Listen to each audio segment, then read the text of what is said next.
executive functions, just to reiterate now, think about our last conversations. Here they are again, all right? That's in the book. It's in the, executive functions is not.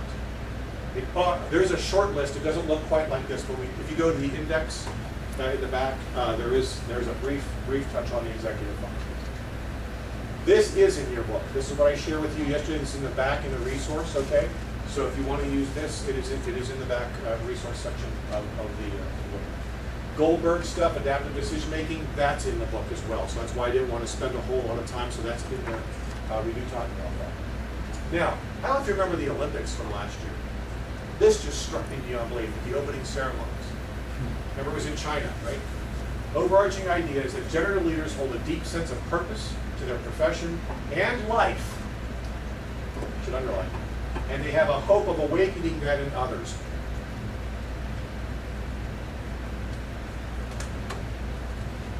To me, my responsibility as a leader, whatever that means, is to develop more leaders. Is to create the space and create the opportunities so that as a leader, I bring out more leaders. Whatever that means, however that can be done. Some leaders say, I'm a leader, I'm now in charge, y'all are my subordinates, and you're going to do what I tell you to do. Okay? Not me. Not a generative leader. The generative leader, you've noticed already in knowing me for the last couple of days, I have a deep sense of purpose, very much so. It's in my profession and my life. I don't separate the two. It's very difficult for me, I'm sure with many of you, it's very difficult to say, well, I'm on the job now, and now I'm not. Just ask my wife. Have you turned it off yet? Right? Just ask my wife. It's just so hard, right? Somewhere in the middle of July. Right, you might get a few days for about a week when you're out on the fishing boat or out floating on the water or whatever.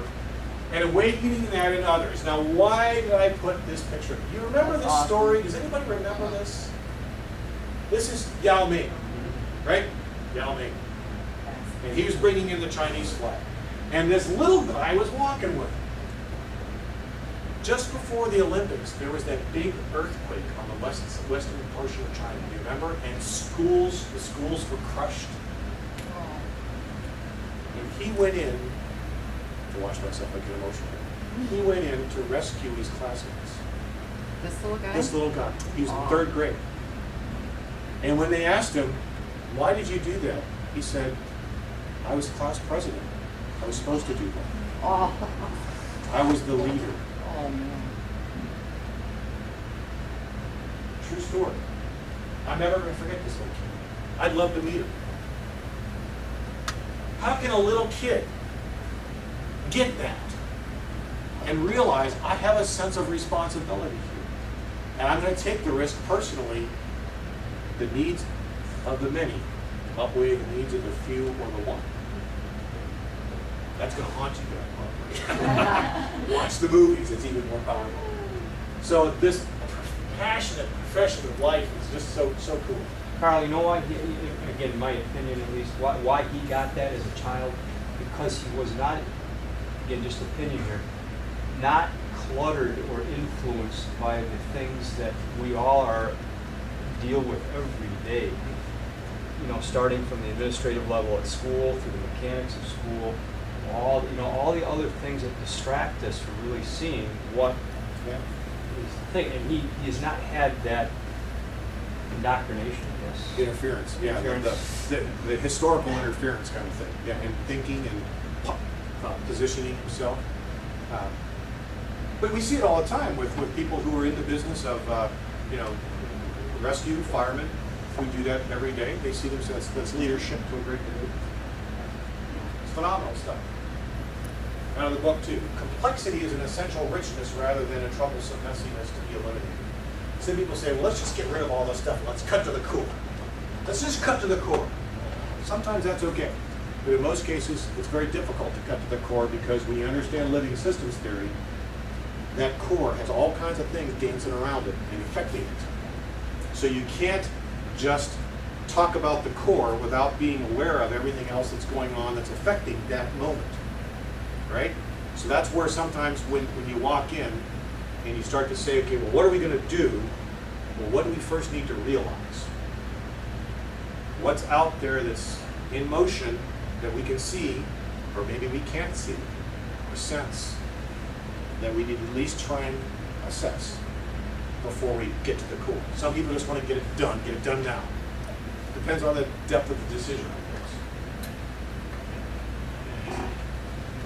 So how do we get the problems we face unstuck? Leading in this way is sometimes likened to an improvisational dance. You know, when you lead with your enterprise group, sometimes it's a matter of you take an idea, right? You're going to have kids take an idea and you're going to want to go with it. Well, what could happen with an idea?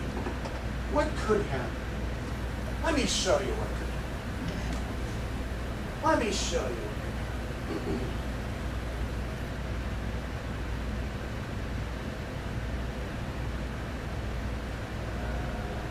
Flip the screen. Let me show you. Take an idea. Take an idea and see what happens.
All right.